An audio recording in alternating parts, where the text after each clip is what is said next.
triste, quelqu'un de malheureux, un vainqueur. Qu'est-ce qu'il voit? Un vainqueur. Qu'est-ce qu'il voit? Il voit un vainqueur à son image. Je vous écoute. Il voit un vainqueur à son image. Il voit Jésus-Christ en vous.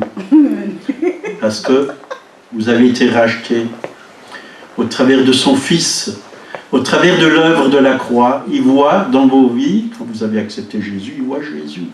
Parce que tout est accompli, tout est parfaitement parfait. Il voit Jésus en vous. Est-ce qu'il voit vos défauts? Non. Vos imperfections, vos craintes, vos peurs, vos doutes, vos désespoirs? Il voit Jésus, le vainqueur, le sauveur, le Seigneur. Voilà ce qu'il voit. Est-ce que vous avez le même regard sur vous que le Père a sur vous? Pas tous les jours. Pas tous les jours. Mais Dieu veut vous donner ce regard. Il veut que vous voyez comme lui vous voit. Il ne vous a pas créé pour être une malheureuse créature. Il vous a créé, il vous a racheté pour que vous soyez victorieux, pour que vous viviez avec lui, dans sa paix, dans sa joie, dans sa gloire. Amen. Amen. L'amour de Dieu ne dépend pas de ce que vous avez fait, de vos actions, ni de vos erreurs, ni de vos échecs. Dieu vous aime tel que vous êtes, avec vos défauts, avec vos travers. Il vous aime avec vos craintes, avec vos peurs. Il vous aime tel que vous êtes. Mais il ne vous laisse pas tel que vous êtes. Il veut vous transformer de gloire en gloire, à son image et à sa ressemblance. Alléluia. Est-ce que Jésus est dans la défaite? Jamais. Non. Donc il veut que vous soyez comme Jésus. Puisque sa volonté, c'est que nous puissions ressembler à Jésus. Hein, on chante ce chant, hein, te ressembler. Jésus, c'est mon espoir suprême. Penser, agir, aimer toujours plus comme toi. Voilà ce que le Saint-Esprit fait dans nos vies, nous transforme à l'image de Jésus. À l'image de Jésus. Et bien sûr, ça ne se passe pas comme ça en un coup de baguette magique, hein, ou un clin d'œil, mais c'est tout un travail. C'est Dieu, le Saint-Esprit qui vient et qui fait son œuvre de purification, de libération, de guérison, de transformation. Et ça peut durer toute une vie. Amen. Toute une vie. Donc, nous ne devons pas vivre comme des chrétiens honteux parce que Jésus a porté notre honte. Même si vous avez fauté, si vous avez fait des péchés, Dieu ne veut pas que vous vivez dans la honte. Il vous a racheté. Il veut que vous vivez dans la victoire. Il veut que vous viviez dans la victoire. Romains 5, 20. Or, la loi est intervenue pour que l'offense abondât. Mais là où le péché a abondé, la grâce a surabondé, afin comme le péché régnait par la mort, ainsi la grâce régna par la justice pour la vie éternelle, par Jésus-Christ notre Seigneur.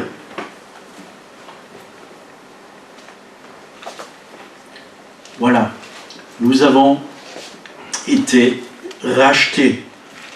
La loi nous a fait connaître qu'on était pécheurs. Mais la grâce, qui est Jésus, Jésus est venu, plein de grâce et de vérité, nous a fait connaître qu'on a été racheté par l'œuvre de la croix. Amen. On a été racheté. Et Dieu nous aime. Et il nous aime énormément, abondamment. Et je crois que ce qu'il y a de plus grand dans la vie d'un chrétien, c'est l'amour. Alléluia. Quand on est rempli d'amour, et nous devons recevoir cet amour, hein, nous devons recevoir. La Bible parle vraiment de cet amour, hein, la hauteur, la profondeur, la longueur, la largeur. Nous devons recevoir. Et quand vous recevez le baptême du Saint-Esprit, vous êtes baignés dans l'Esprit Saint. Mais le Saint-Esprit, c'est un esprit d'amour. Vous êtes baignés dans l'amour de Dieu. Et quand vous vous baignez dans l'amour de Dieu, ben vous êtes remplis d'amour, vous débordez d'amour. L'amour, ça fait du bien. L'amour guérit. L'amour nous transforme. Regardez les jeunes, comme ça, quand ils sont amoureux d'une jeune fille, jeune garçon, ben, il est transformé. Ses yeux commencent à briller. Quelqu'un qui est amoureux, ses yeux commencent à briller. Il y a une joie dans le cœur, un bonheur dans le cœur. Ben, quand on a été touché par le Seigneur, on est amoureux de lui et nos yeux brillent. Quand on tourne nos regards vers lui, on est rayonnant de joie. Parce qu'on cherche le bien-aimé. On cherche celui qu'on aime. On regarde vers celui qu'on aime. Et c'est bon d'aimer Jésus. Mais pour pouvoir aimer Jésus, il faut d'abord se laisser aimer par lui. Parce qu'on ne peut que lui donner ce qu'on a reçu. Ce n'est pas par nos propres forces qu'on peut aimer Jésus, mais c'est par la grâce. C'est quand le Saint-Esprit vient nous remplir qu'on peut aimer Jésus. Et bien souvent, il y a un faux combat, que les chrétiens, ils veulent tout faire par leur propre force. Il faut que je fasse ci, il faut que je fasse ça. Et il faut que je prie plus, il faut que je combatte plus. Il faut, et on tombe sous la loi. Sous la loi. Sous la lettre. La lettre tue. Et l'esprit, qu'est-ce qu'il fait? Il vivifie. On a besoin de l'esprit. Quand on fait les choses dans l'esprit, ben, on est moins fatigué que quand on les fait par nos propres forces. Moi, j'ai déjà essayé de faire des choses par mes propres forces. Puis je ne suis pas allé loin, en fin de compte. J'étais KO. KO. Mais quand on laisse le Saint-Esprit faire les choses au travers de nous, même au travail, quand on travaille, on laisse le Saint-Esprit faire les choses. Ça ne veut pas dire qu'on ne sera pas fatigué à la fin de la journée, mais ça sera une bonne fatigue. Une fatigue saine. Parce que si ce n'est pas le Saint-Esprit, si on ne fait pas les choses par le Saint-Esprit, il y a une lourdeur qui vient sur nous comme ça. Il y a un poids. Il y a un poids. Puis on se dit, ben, ça n'a pas bien marché aujourd'hui. Il y a comme de la culpabilité, un poids de culpabilité. On n'était pas à la hauteur. Mais quand on laisse le Saint-Esprit, Dieu est toujours à la hauteur. Amen. Il fait bien les choses. Il les fait mieux que nous.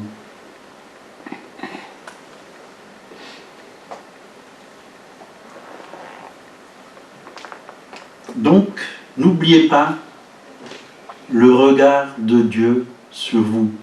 Réalisez comment Dieu vous voit. Il vous voit racheté. Il ne voit pas un pauvre pécheur, même si vous vous voyez comme un pécheur. Dieu ne voit pas un pauvre pécheur. Il voit quelqu'un de juste, quelqu'un qui a été justifié par le sang de Jésus, quelqu'un de libre, parce qu'il nous a libérés. C'est la vérité qui nous affranchit. Et la vérité, c'est qui? Jésus. C'est Jésus. Jésus. Il ne vous voit pas timide, parce que ce n'est pas un esprit de crainte ou de timidité que Dieu vous a donné, mais un esprit de force, d'amour et de sagesse. Amen. Alors on va lire dans Hébreux, chapitre 8, verset 7. Là, il nous a dit, en effet, si la première alliance avait été sans défaut, il n'aurait pas été question de la remplacer par une seconde. La première alliance, c'est quoi? C'est la loi. La loi. Mais Dieu, au travers de Jésus, il est venu nous apporter la grâce. La grâce. Alors, on ne doit plus marcher sous la loi, mais on doit marcher sous la grâce. Vous voyez tout? L'Ancien Testament, c'était l'ombre des choses à venir, qui étaient à venir. Mais dans tout l'Ancien Testament, nous devons voir Jésus. Jésus qui vient, Jésus qui libère, Jésus qui sauve, Jésus qui guérit, Jésus qui pourvoit, Jésus qui est envoyé par le Père. Nous devons rencontrer Jésus, que ce soit dans l'Ancien Testament ou dans le Nouveau. Toute la Bible parle de Jésus. Jésus, Jésus. Et quand ça parle de Jésus, ça parle aussi du Père, parce qu'ils sont un, et ça parle du Saint-Esprit, parce que Dieu le Père, Dieu le Fils et Dieu le Saint-Esprit. Donc versets 12 et 13, toujours dans Hébreux, chapitre 8, « Parce que je pardonnerai leur iniquité et que je me souviendrai plus de leur péché en disant une alliance nouvelle. Il a déclaré la première ancienne, or ce qui est ancien, ce qui a vieilli, est prêt de disparaître. » Donc l'Éternel, pour chacun d'entre nous, il a déjà créé une nouvelle alliance. Amen. Par son sang précieux. Le repas du Seigneur, une nouvelle alliance. Vous voyez, qu'est-ce que c'est qu'une alliance? Ça, c'est une alliance de mariage. Un contrat. Voyez, ça ne se finit pas. Ça tourne. C'est rond. Éternel. Une alliance éternelle. Dieu ne veut plus qu'on marche sous la loi. Il veut qu'on marche par la foi sous la grâce. Sous la grâce.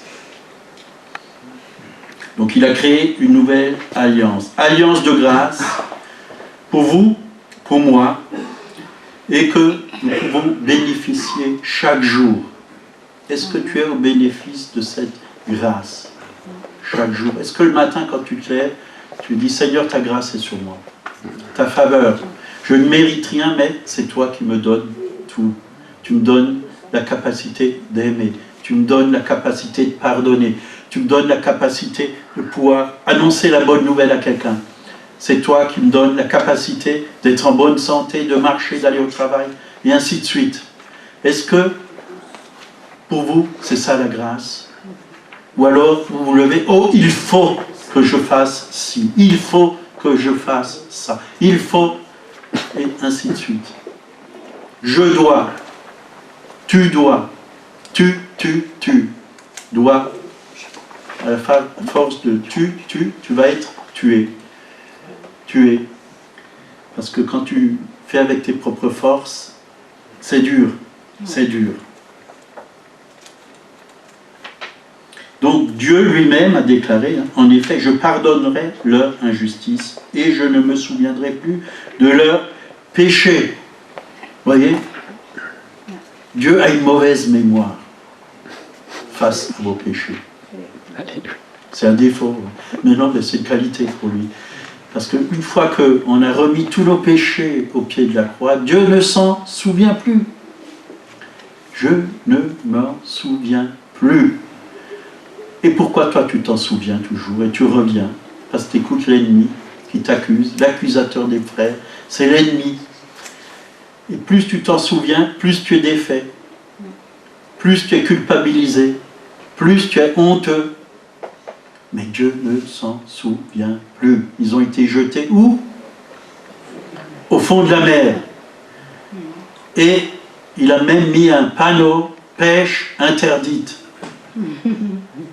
N'allez plus puiser, n'allez plus pêcher là où c'est interdit. C'est fini, c'est effacé. Dieu ne s'en souvient plus. Alors toi, le Seigneur, dis-toi aussi, je ne veux plus m'en souvenir. Parce que c'est ôté.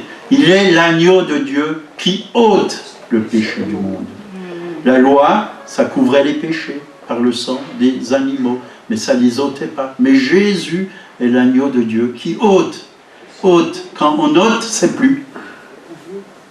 Quand tu rentres dans une maison, et si tu as enlevé le frigidaire de la maison, puisqu'il était cassé, et tu l'as mis à la décharge, il n'y est plus.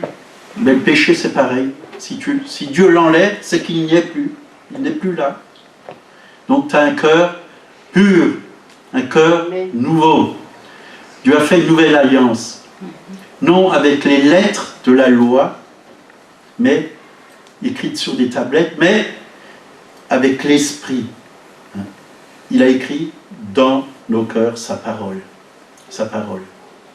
par l'esprit. Il nous a donné un cœur nouveau, un esprit nouveau. Et nous pouvons suivre maintenant ses commandements par l'Esprit. Amen. Amen. Amen. Donc, l'ancienne alliance, c'est eux qui devaient faire. Mais dans la nouvelle alliance, c'est Dieu qui a tout fait pour nous. Il a tout accompli, il a tout fait pour nous. Et c'est ça la grâce. C'est ça la grâce. Nous n'avons simplement qu'à recevoir. Seigneur, je reçois, simplement. Je reçois ta paix, je reçois ton amour, je reçois ton pardon, je reçois ta guérison. C'est la foi. Recevoir, c'est la foi. Donc, quand Dieu vous regarde, il voit la vie de Dieu, la vie de Christ en vous. La vie de Christ. Parce qu'il n'a pas simplement enlevé vos péchés, et il ne s'en souvient plus, mais il a mis la vie sainte de Dieu en vous. La vie de Christ étant en vous. Et ça, c'est beau. C'est beau. Parce que la vie de Christ, c'est une vie victorieuse. C'est une vie d'amour, une vie glorieuse. Il a mis ses pensées en vous. Vous avez, la Bible dit, hein, dans la Nouvelle Alliance, vous avez les pensées de Christ. De Christ. Les pensées d'amour, de tendresse, de pardon, de bénédiction, de faveur. Et c'est vrai que Jésus a payé le prix élevé à la croix, afin que nous puissions vivre cette vie vraiment bénie, cette vie qui est vraiment, parce qu'on est passé par la croix, acceptée par Dieu. Donc, dire « je ne mérite rien », je ne mérite pas l'amour de Dieu, c'est vrai, on ne mérite rien, parce que c'est une grâce, c'est une faveur que Dieu nous fait. Et c'est vrai que par nos péchés, on ne mérite que la mort. Parce que le salaire du péché, c'est la mort. Mais le don gratuit de Dieu, en Jésus-Christ, c'est le salut. C'est la grâce. Et ça, nous pouvons le recevoir chaque jour. Et chaque jour, on en a besoin. Même Jésus, qui est la grâce même, il a dit « Sans moi, vous ne pouvez rien faire.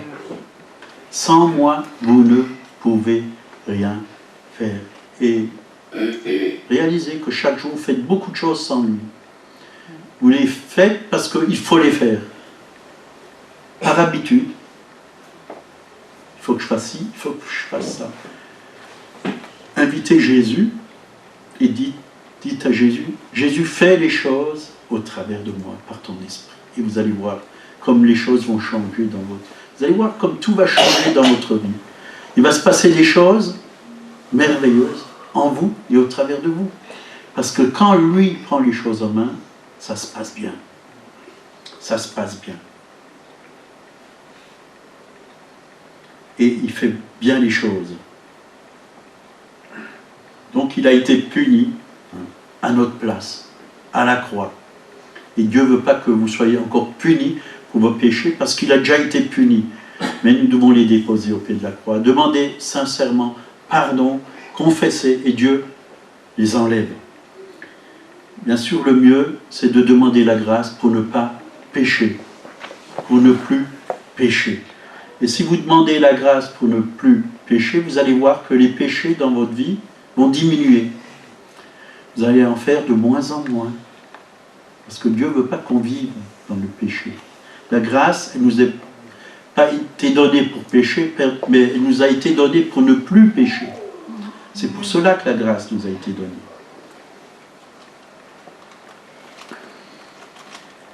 Jean 3,16, vous le connaissez tous. C'est un verset qu'on apprend et qu'on met parfois chez nous. Chez nous, à l'entrée, il y est, sur un tableau, quand vous rentrez, dans le couloir, les gens, le premier verset qu'ils lisent, « Car Dieu a tant aimé le monde qu'il a donné son Fils unique, afin que quiconque croit en lui ne périsse point, mais qu'il ait la vie éternelle. » Et pour qui est le salut? Pour ceux qui croient en lui. Quiconque croit en lui. quiconque, c'est pour tout le monde. Pour tous ceux qui croient. Il y en a qui ne vont pas croire. Ils vont dire non, je ne crois pas. Je ne crois pas. J'ai déjà parlé du Seigneur à beaucoup de personnes et j'avais rencontré quelqu'un qui avait beaucoup d'argent et je lui ai parlé de Jésus, tout ça. Il a dit, mon Dieu c'est l'argent. L'argent. Mais il ne va pas l'emmener. Croyez-moi. Il ne va pas l'emmener.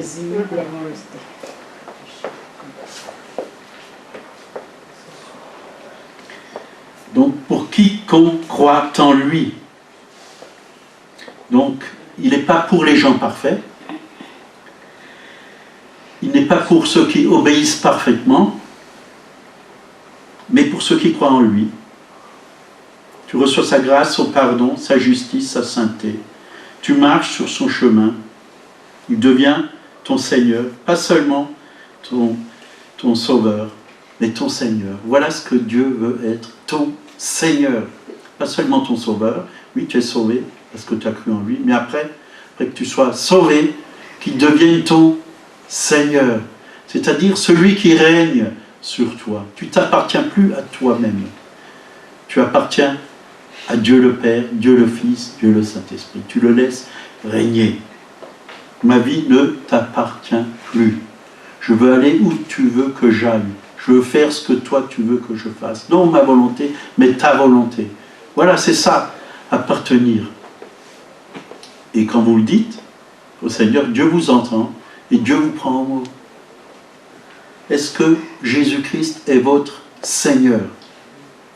Votre Sauveur, j'y crois, mais est-ce qu'il est votre Seigneur? Est-ce qu'il règne? Il règne dans votre foyer, dans vos finances. Est-ce que vous dépensez votre argent n'importe comment? Tout ce qui vous plaît, vous l'achetez.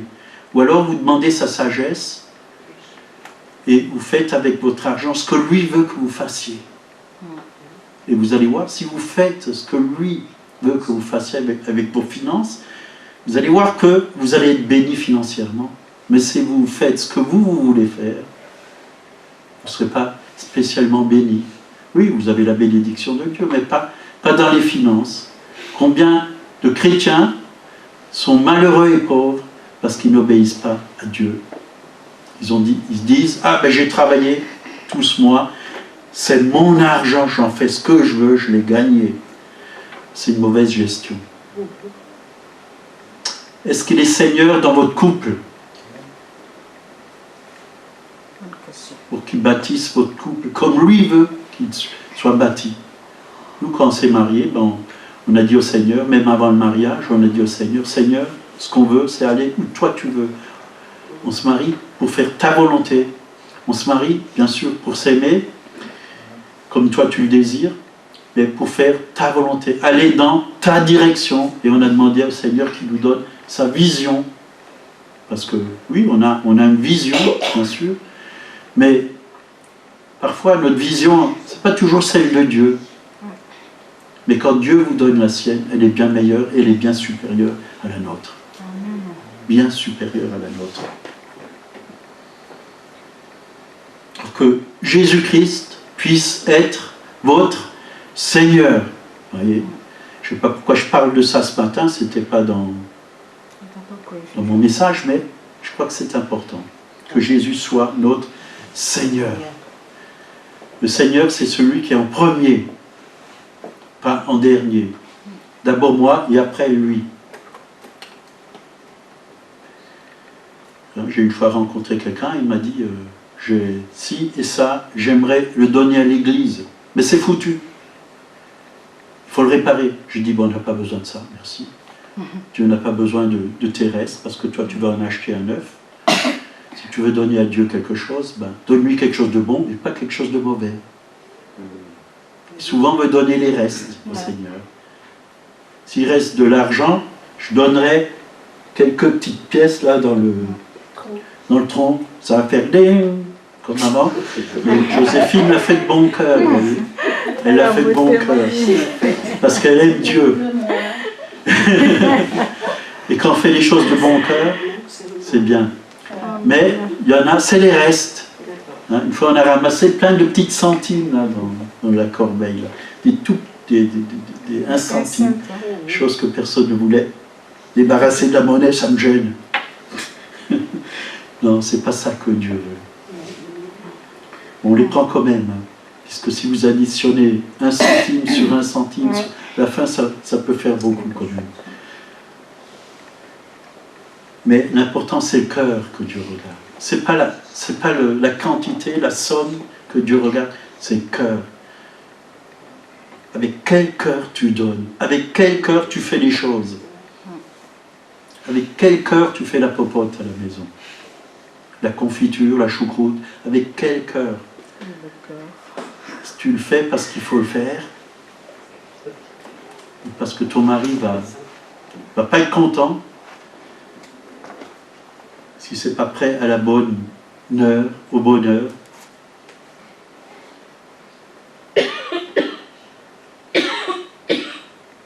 Donc, par Jésus, nous devons être conscients que nous avons été rendus justes. C'est une grâce d'être rendu juste. Moi, je ne savais pas que j'étais juste et je voulais devenir juste par mes propres forces. Je voulais faire des choses justes pour devenir juste. Mais la grâce de Dieu, c'est que Jésus m'a justifié. Il est devenu ma justice. Et en lui, je suis juste. En lui, je suis juste.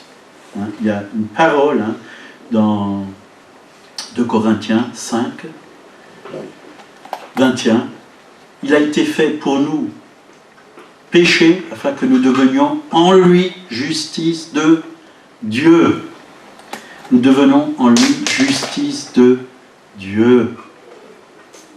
Voilà, c'est-à-dire qu'il a pris tous nos péchés et qu'il nous a donné sa justice. Parce que nous, on était injustes. Injustes. Pensez qu'à nous, on était égoïstes, la nature de l'homme est égoïste, rebelle, méchante, même si vous dites « j'ai jamais fait de mal ». Il y a des gens qui sont nés dans une famille chrétienne et quand vous les entendez, ah mais moi j'ai jamais volé, j'ai jamais menti, j'ai jamais fait de mal. Mais ta nature, si tu t'es pas repenti, si tu n'es pas mis au pied de la croix, c'est une nature pécheresse que tu as héritée de Adam, du premier Adam. Tu dois recevoir la nature du second pour pouvoir être juste. C'est comme ça qu'on devient propre juste. Donc lorsque vous naissez de nouveau, le Père ne vous voit plus comme la personne que vous étiez, il voit Jésus, vous êtes maintenant en Christ. Il vous a placé en Christ. C'est quoi être placé en Christ? Vous voyez, vous prenez par exemple cette feuille, et vous la placez dans la Bible. Et vous êtes dans la parole. Ben, nous sommes en Christ. Nous sommes en lui. Voyez. Cette feuille, elle est dedans. Nous sommes en lui, en Christ. Et en Christ, on est bien aimé. En Christ, on est protégé.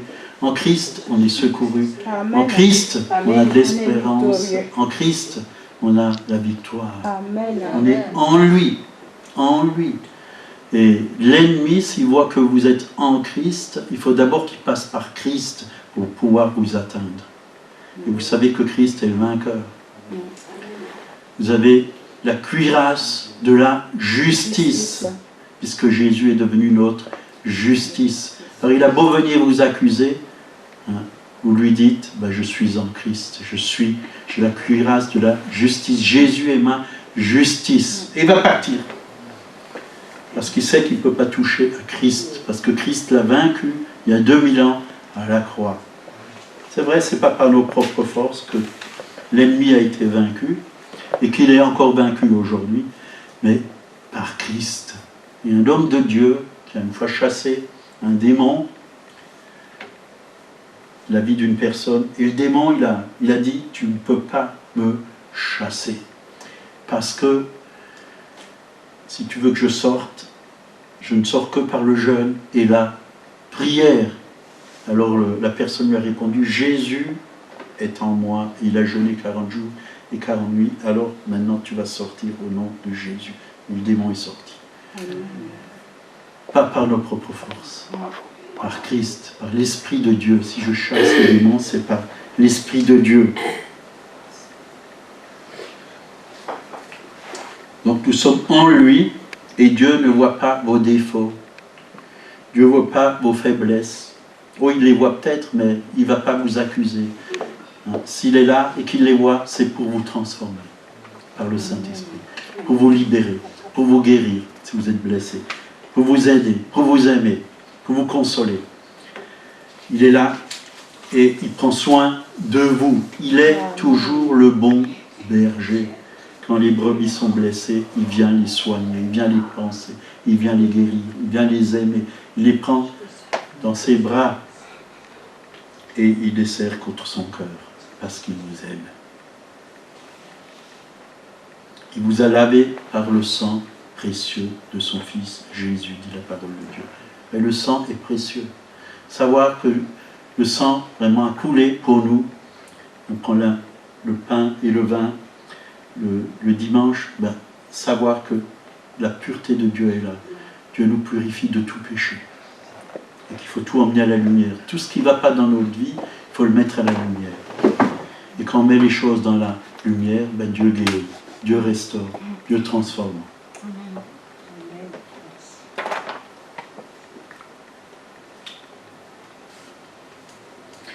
Donc, si Dieu nous a donné sa justice, c'est pour que vous puissiez être aussi juste que Jésus, parce que c'est la même justice. Aussi juste que Jésus. Et le Père vous aime comme il aime son Fils, autant qu'il aime son Fils. Parce que maintenant, il a plusieurs fils. Avant, il était le Fils unique, mais maintenant, il a beaucoup de fils et de filles. Pour les dames. Mais en Dieu, il n'y a que des fils, puisque la nouvelle création, c'est que des fils. Nous sommes tous des fils. Même les femmes, c'est des fils de Dieu. Parce que dans le ciel, il n'y aura pas d'hommes et de femmes. On sera tous comme des anges. On n'aura pas de sexe dans le ciel. C'est marqué dans la parole de Dieu, c'est pas moi qui le dis.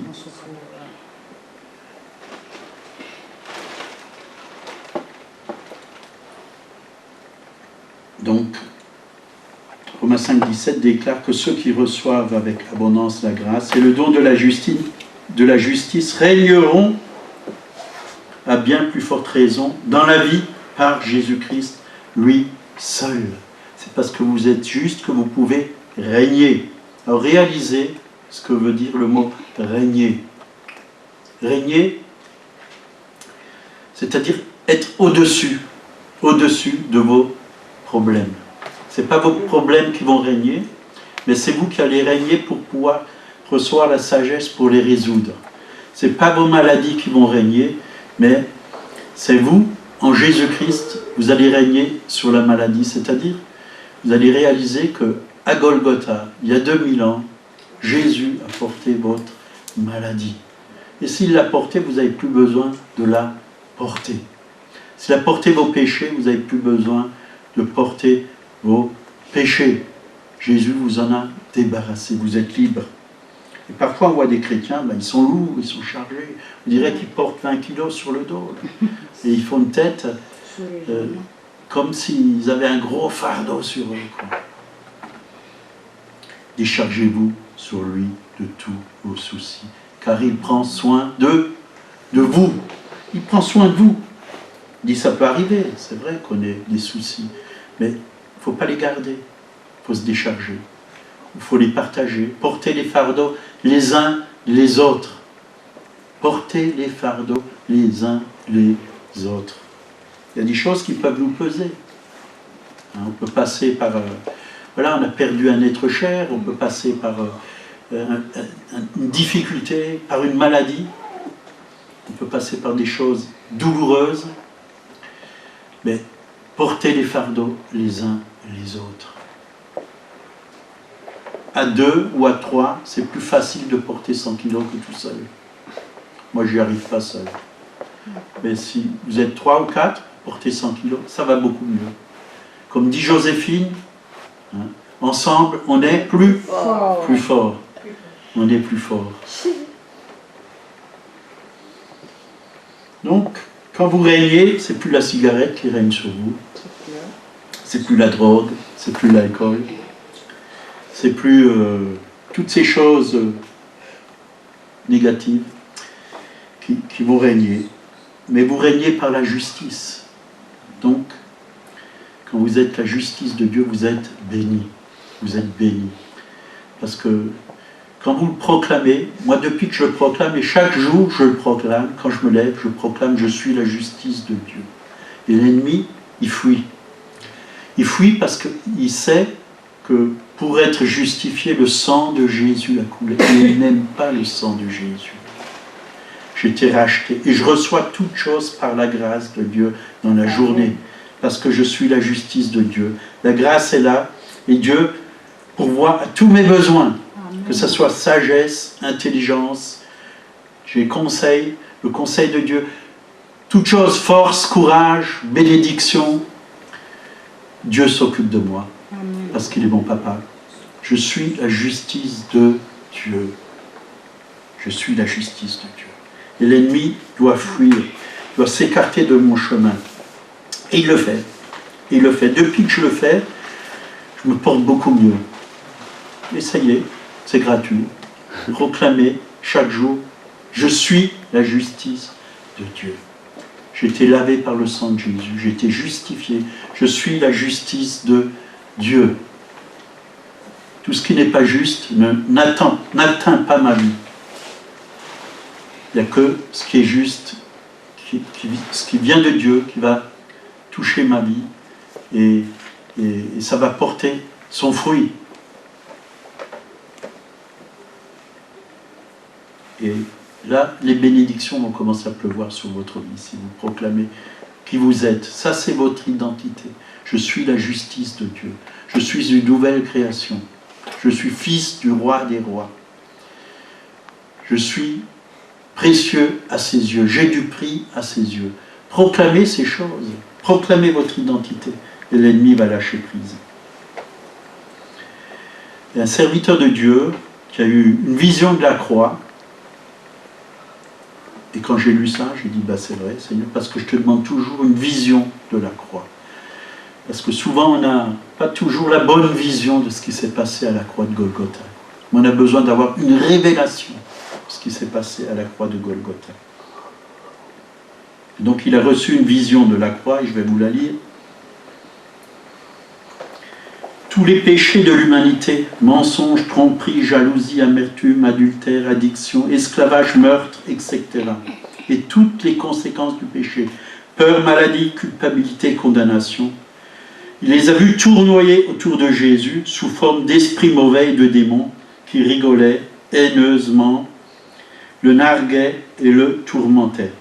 Jésus était devenu un aimant qui attirait tous les péchés et les acceptait de sa propre volonté, dans son propre corps.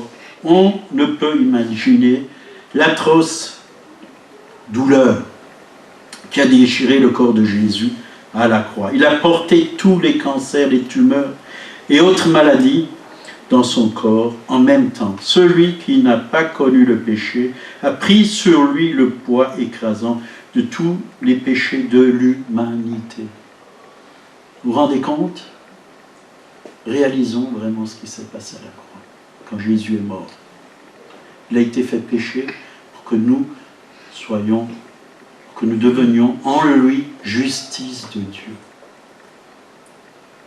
Donc, c'est la pleine victoire. La croix, c'est la pleine victoire.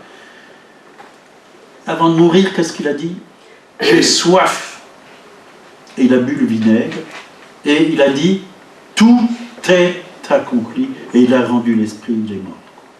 Tout est accompli. Tout est accompli. Il a tout fait pour vous et pour moi. Amen. Alors c'est important de revenir à la croix. Pas seulement une fois dans la vie chrétienne, mais tout le temps, de réaliser vraiment cet amour immense. Dieu a tant aimé le monde, tant aimé. L'amour de Dieu a été vraiment manifesté à la croix de Golgotha. Il est mort pour nous, mais il est aussi ressuscité pour notre justification, pour que nous soyons justes. Il a payé le prix pour tous vos péchés, mes péchés. Alors, il a porté toute la condamnation. Toute la condamnation. C'est nous qui on aurait dû être condamnés. C'est nous. On aurait dû monter sur la croix pour payer pour nos péchés, mais Jésus l'a fait à notre place. Pour ne plus être condamné. Alors, arrêtez de vous condamner. Puisque Jésus a déjà été condamné pour nous. Donc, lorsque Dieu vous voit, il voit Jésus.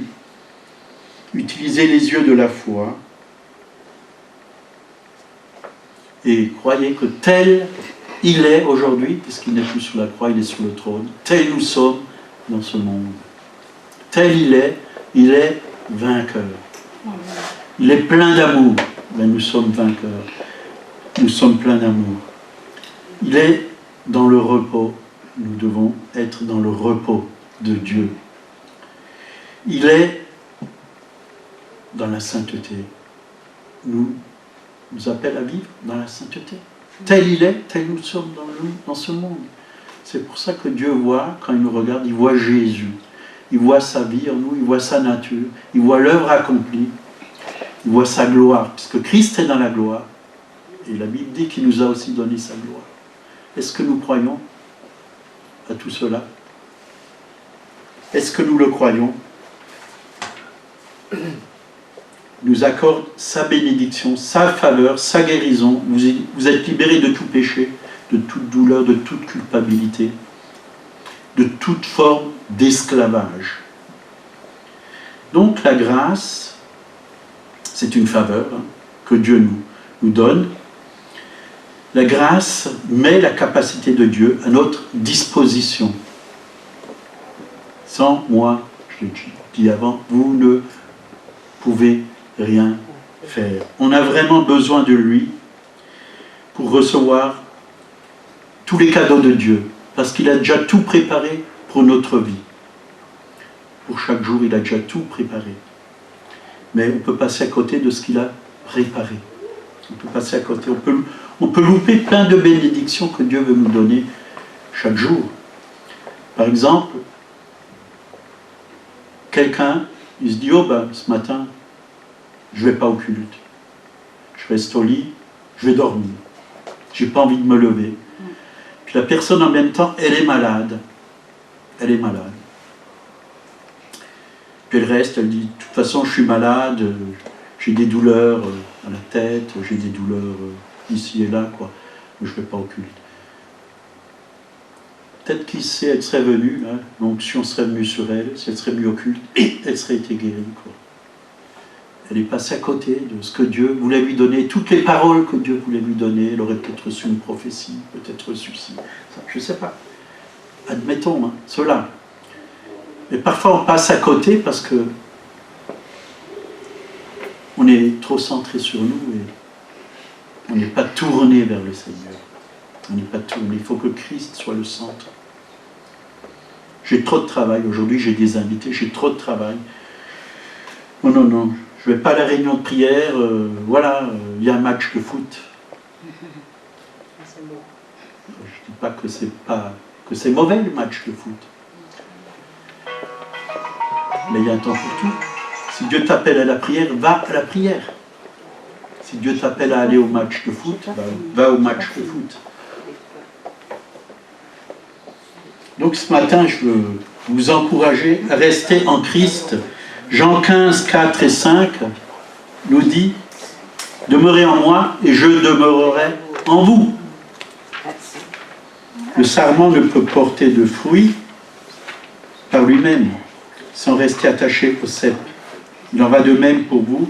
Si vous ne demeurez en moi, je suis le cep, vous êtes les sarments, celui qui demeure en moi et en qui je demeure porte beaucoup de fruits. Car sans moi, vous ne pouvez rien faire.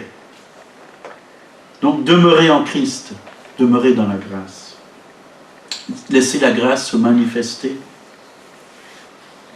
Car sans la grâce, on ne peut rien faire. C'est toi, Seigneur, qui fais toutes choses au travers de moi. C'est ta grâce. Amen. Amen. Amen.